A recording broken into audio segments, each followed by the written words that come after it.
The Lot Pod is kindly sponsored by Fast Signs. Fast Signs are an established family-run business who've been providing businesses around Leeds and West Yorkshire with effective signs and graphics for almost 30 years. Fast Signs are passionate about helping customers make a statement with signs that are eye-catching, effective and delivered fast. How do you think Brodie Croft looked today? Thought he looked like Brodie Croft, but in a better coloured jersey. Leeds has won back-to-back rugby league titles. The golden generation finally has its golden fleece. No England game, it seems, is complete without a Ryan Hall try. Jamie Peacock. Kevin Sinfield. Rob Burrow. Jamie Jones Buchanan for Leeds. It's one of the most popular beards in rugby league now. There aren't many in Super League that can do that. We just want to be a great friend, and if we can all try and be a bit of a better friend from time to time, I think we have a bit of a better place to live in.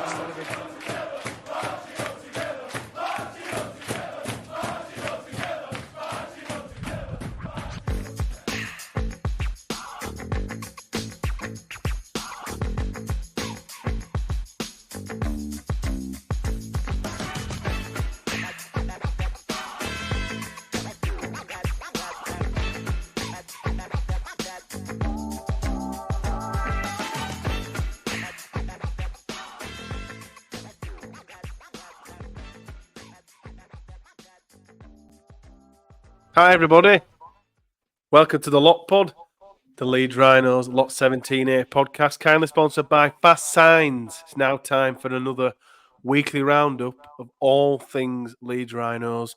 Joining me as always, my right-hand man, my co-host, but our amazing Statman Reese. I'm a stat man. Freeze.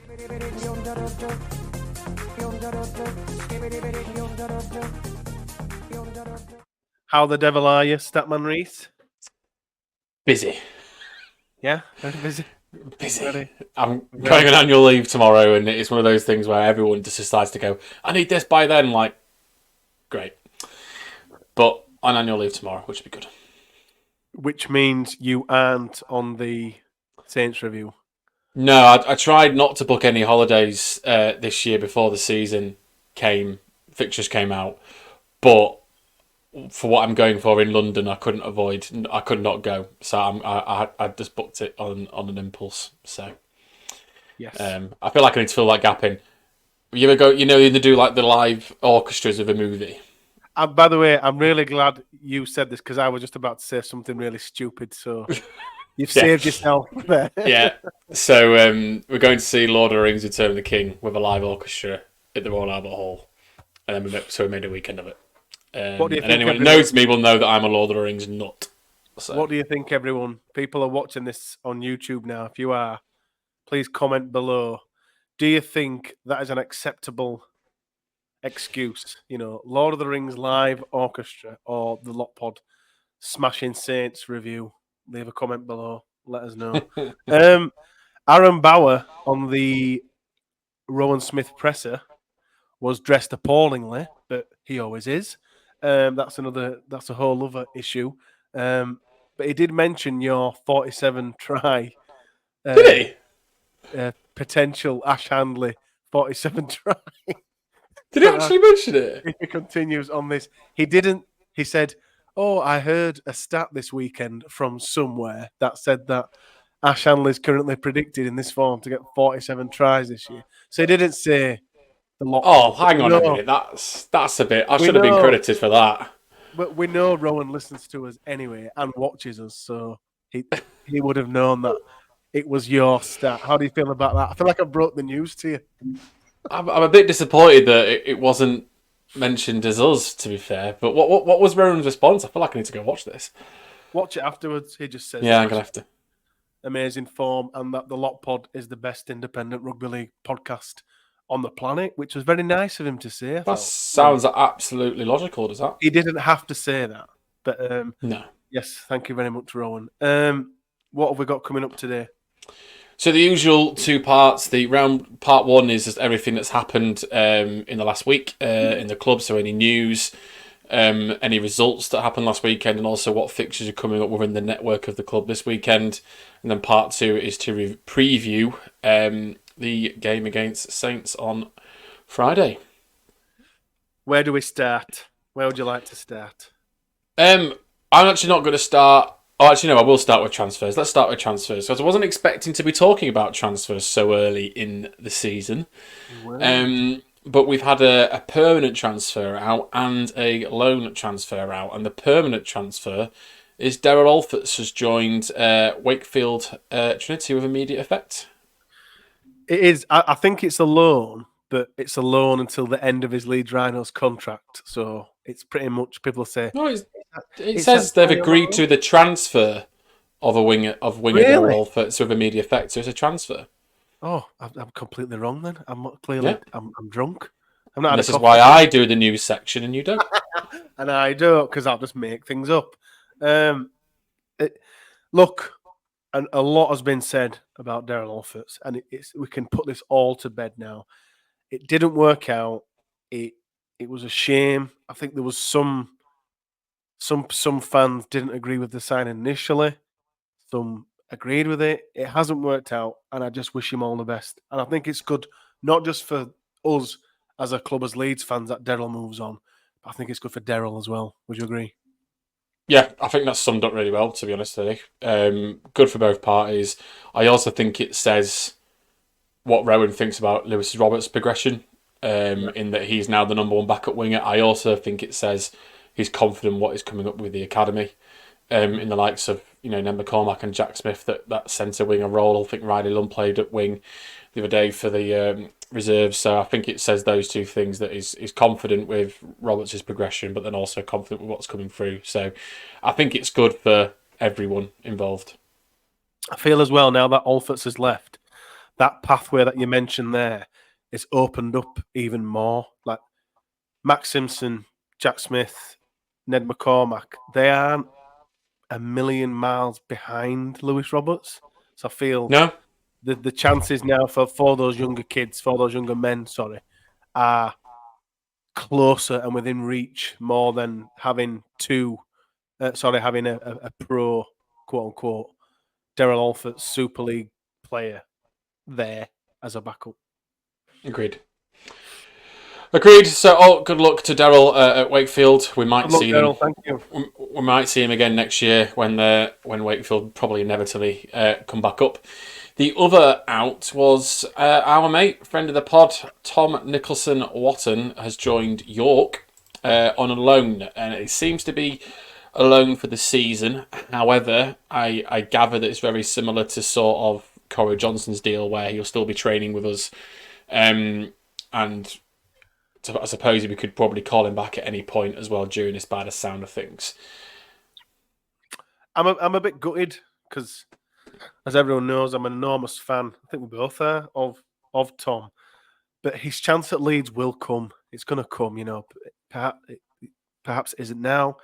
Like I say, he could always be recalled, but he obviously wants to play, and I don't think This is how I'm reading it. Tom and the club will know, but how I read it is he wants to play at the highest level possible, and if that isn't at Leeds Rhinos first team, he's probably played the reserve level. Thought I want to be above this. I want to be making those strides, and that's probably where York have come in, because it's a higher level than the academy.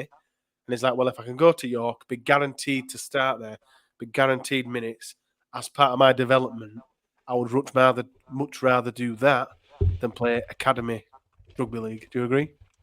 Yeah, if he's not going to get games time with us, which I've kind of sort of admitted now that that's not going to happen. I think Leon Ruin's taken his opportunity from the bench, and no, we haven't seen a lot from him, but he's not played well when he's come on the pitch.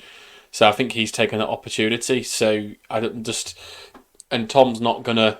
I don't think he's going to get anything out of the reserves because it's too junior of a level. It's not the right level to step up. Agree. Yeah. So the next best step for him is to get regular rugby in a championship side that isn't a bad side as York. They will be competing towards the top end this year, I think. Mm-hmm. They've got some decent players in there. Who'll be joining Richie Miner again, so we'll be seeing him again. There's former another Leeds Rhinos Academy player in Ollie Field there. So, yeah, I think it'll be good for him. But I also think that there will be injuries, there will be bans at in the prop department. Of course, yes. And at the earliest opportunity, if there's an opportunity for him to be in that 17, he'll be getting called back. And it'll look good to Rowan, to the coaches, that he has been playing at a championship level. They've probably worked together on this and kind of said, would you prefer to be playing championship? And he said, yeah, definitely. And then when we do inevitably get injuries or bans and we are short on props, he's there and he's ready, and he's got 6, 7, 8, 9, 10, however many championship caps under his belt for the year. I think it's a good move, and Tom's got a career with Leeds, but his development is what's important now, and I think this plays a big part in that. Yeah, it does. He's just got to wait for his right opportunity to strike at Rhinos, and if that's not coming in the immediate future, then go get him game time, allow him to develop more, and then when the opportunity does come, he'll take it with two hands. He will, absolutely. And the next we had the Challenge Cup round drawn on Monday night. It seemed to be a bit more attention on it because everyone seemed to be hoping for a championship away day. However, we got the most boring tie you could probably get, which is a back-to-back game against St Helens. Second year running back-to-back games. Second year running back-to-back because we had Wigan last year back-to-back. Year and Saints this year. It's cover your ears, Harry. It's just shit. It's really, really, really, really shit. And I heard the guys on Only in Rugby League podcast talking about this, and we've spoken about it. And every single person listening, watching this, has spoken about it a million times. But Super League sides should be entering the Challenge Cup competition a round earlier. And then off the back of that, I think even round 4. That, yeah, potentially even lower league, Super League, even then. But on top of that, they should be the away draw. So it should be drawn, every single Super League is away, and then you get fixtures that every lower league supporter of lower league side wants, because they're like, right, we've got a big boy at home. And then the Super League side, their fans love that as well, because you go to a stadium that perhaps you haven't been to for a while, or one that you've never been to.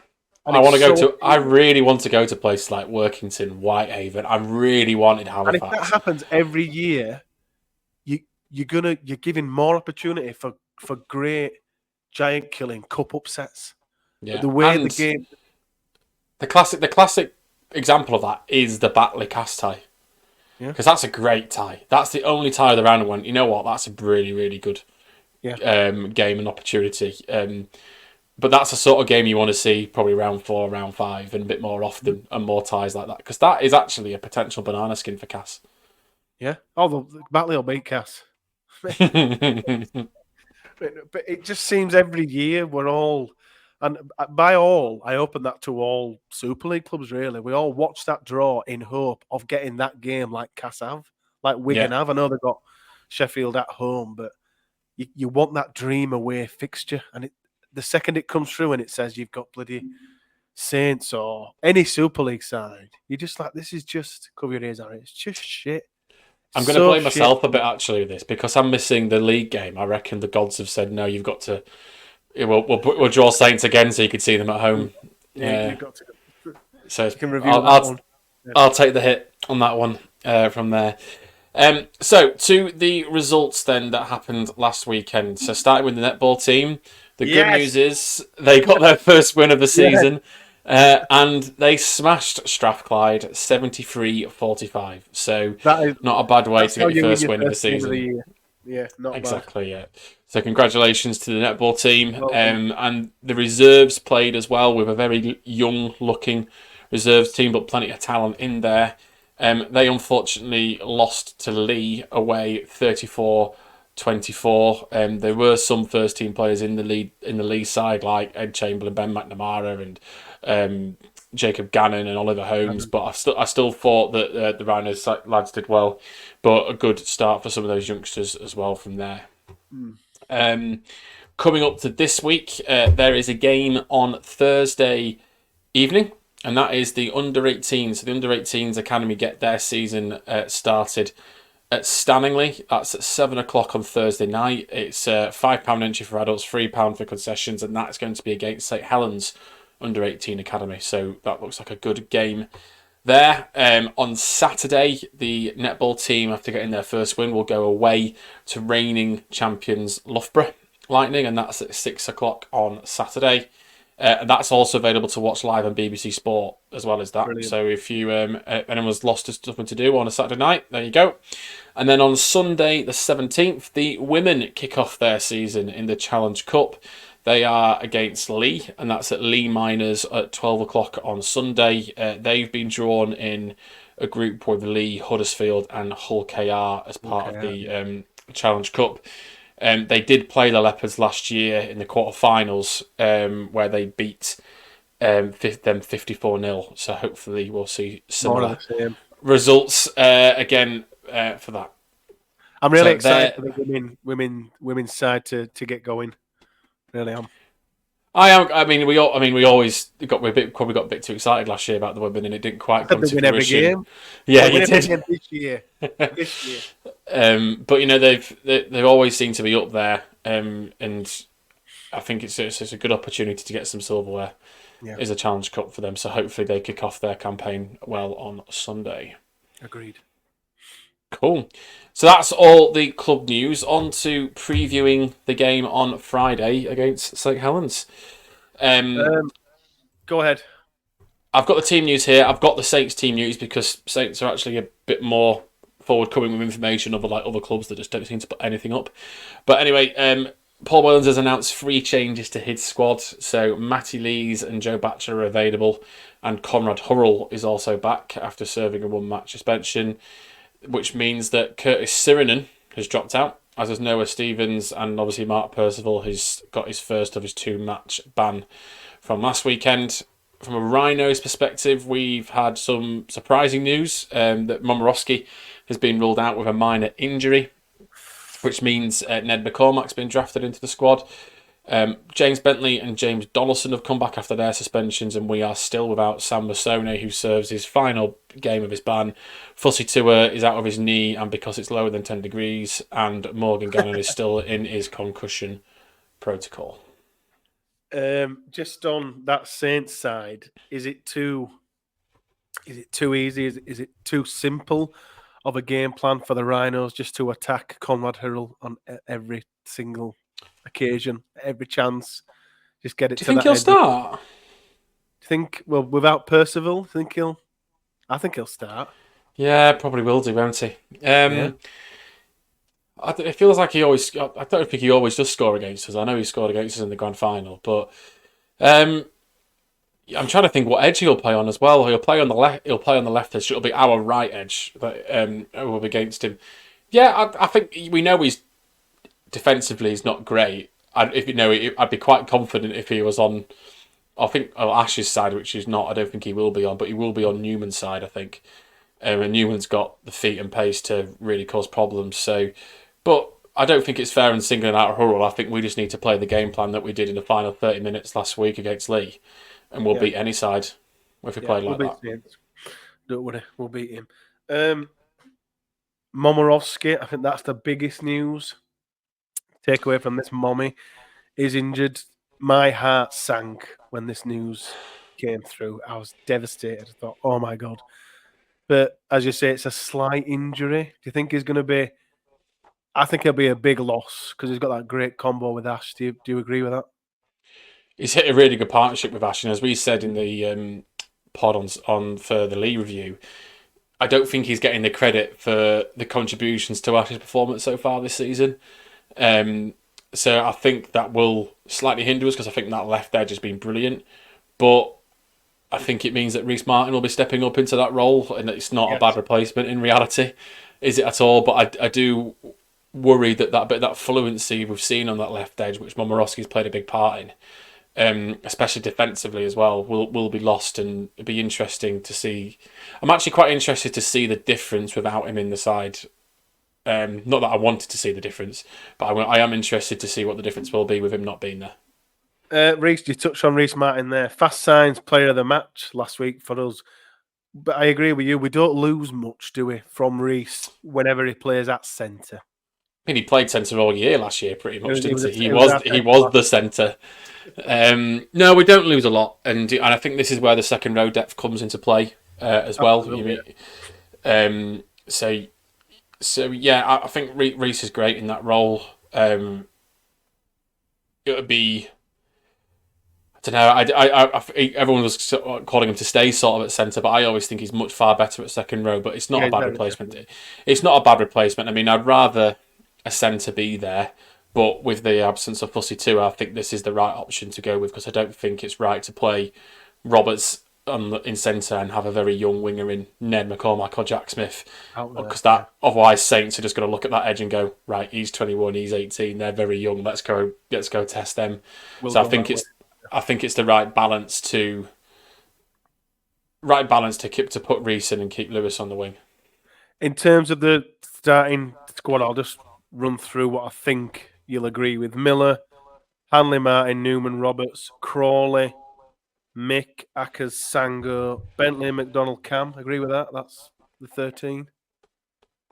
Yeah, that'll probably be the 13, yeah. That'll probably, or something similar. So then we turn to the subs where we always, because this tends to be where we can have some changes. I've got down here Holroyd, Jared, Goody, and Ruin. Do you agree with that? Was any difference? Did you start Sangare?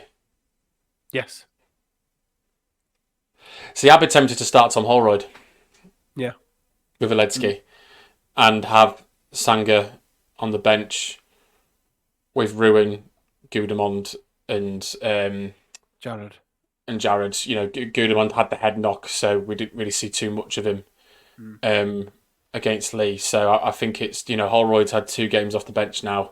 I think it's time that, and especially at a side that they'll test us up the middle, as every side tries to do. I think having Holroyd in from the off, from that defensive capability, will be big. So I would start Holroyd and I'd leave Sangare, Gudemond. Yeah. And to be fair, Gudemond can cover second row as well.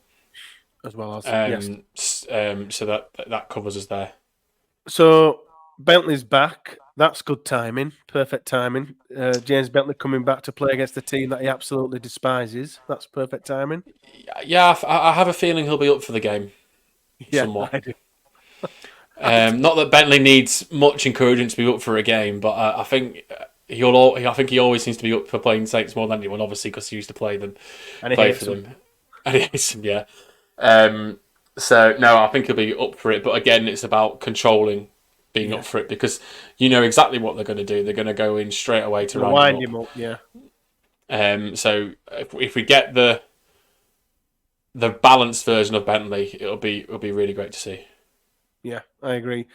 James McDonald back into the side. My question to you is probably the most important question I've probably asked you in quite some time, maybe ever, Reece. So get ready for this one.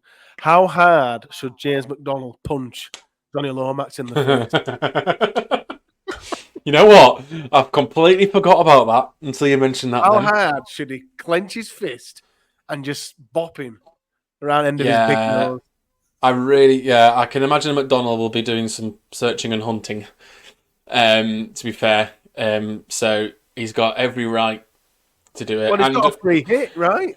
Yeah, he got a free hit, and I'm not sure the RFL will see it that way. Well, they should. But yeah, no, that's quite an interesting matchup, actually. I certainly hope that McDonald lets him know he's here. I'm really fancying McDonald and Bentley to be like a real pair of Bash brothers on Friday. From either side, just in his face. Yeah, that's quite possible. Just taking everyone, no prisoners, just eating them all up. But Bentley doesn't need any encouragement, does he? That's true, but I think McDonald will definitely be looking for Lomax, and he should smack him round the end of his nose. Last year. Where is this game won? Where do you kind of mentioned the middle earlier? Do you think Leeds get it out wide? This expansive, just continue attack? It's won by starting from the first minute. Saints are a different quality to Lee, and I don't think Saints would allow a comeback to that extent that we saw against Lee last week and won't so easily fall to momentum. So we have to come out from the off. I think the first try is really important. I know that's probably a bit cliche, but I think in this game it is more important. But as Rowan says, it's not the scoreboard that matters. The scoreboard comes if we play as we can play. So I think just being defensively solid and giving our halfbacks the opportunity to play is how we win this game. So what's your prediction then? 19-18, Brodie Croft, last minute drop goal to win it. 19-18, last minute Brodie. Well, last Not year I more think than was point. there was only was it 2 games last year was only by 1 point, and then I think Yeah. the other one was a try, I think, or 2 tries in it. So yeah, I think they're always close games. There'll be at least 2 yellow cards. But I do think I think it'll be 1 in the 80. I think Brodie Croft will get a golden point just before the final hooter goes. I think Leeds are going to win by 38 points to 12. I think we'll absolutely destroy them. Anything else before we? We just need to talk about YouTube, don't we? YouTube. Yes. We recently hit 1,000 views on the Lockpod meets Glyn Bell part 1. It's now our most watched video with 1,000 views on YouTube. So thank you everyone for watching that. Thank you everyone for the wonderful comments about Glyn, about his role, about what he does around the club, all the operational side with the shirts. Part 2 is available as well. So now we've hit. That was a bit of a target of ours, wasn't it, Reese, to get the Glyn video to be our highest ever. Now it's hit 1,000 and above. It is. But what's the next step for us, Reese, as a YouTube channel / podcast? So we're going to keep the number 1,000, It's but an not with attractive you. number. It's a good number, isn't it? But not for viewers. For views, obviously, keep watching on YouTube, so we're getting those views. But we want to aim for 1,000 subscribers. A couple of reasons why. 1, it's a really nice landmark to hit. 2, it's just over double what we're on now, so it's a big ambitious target for us to hit. And 3, the more support, more subscribers, more likes, more comments, more engagement we get, the more that we can do. Because I'm going to be completely honest. They start to get to monetize the channel a bit, and if we can start bringing some more and we can start doing more stuff, we can do more stuff like we've done with the Glyn Bell video, and doing that as well. So 1,000 subscribers. So if you've not already subscribed, I think we saw a stat the other day, Eddie, didn't we, that like 60% of people that watch our videos on YouTube are not subscribed. So make sure you click that subscribe button and that notification bell so you don't do it. And we are going to push it. So I'm sorry, we're going to mention it every bloody week until we hit 1,000 subscribers. You might as well subscribe. Yep. And if you're watching this, if you're listening to this on iTunes or Spotify, we still love you too. And you can do us a favour as well. Rate us on either of those apps on Spotify or iTunes. Please rate us 5-star, whatever it is on iTunes. And that also helps us and pushes us up the podcast chart even further. That's it for the weekly roundup. I'll be back for the Saints review to review Leeds Rhinos 2024 treble winners smashing St Helens. Reese won't, but Reese will be back for the weekly roundup of that game.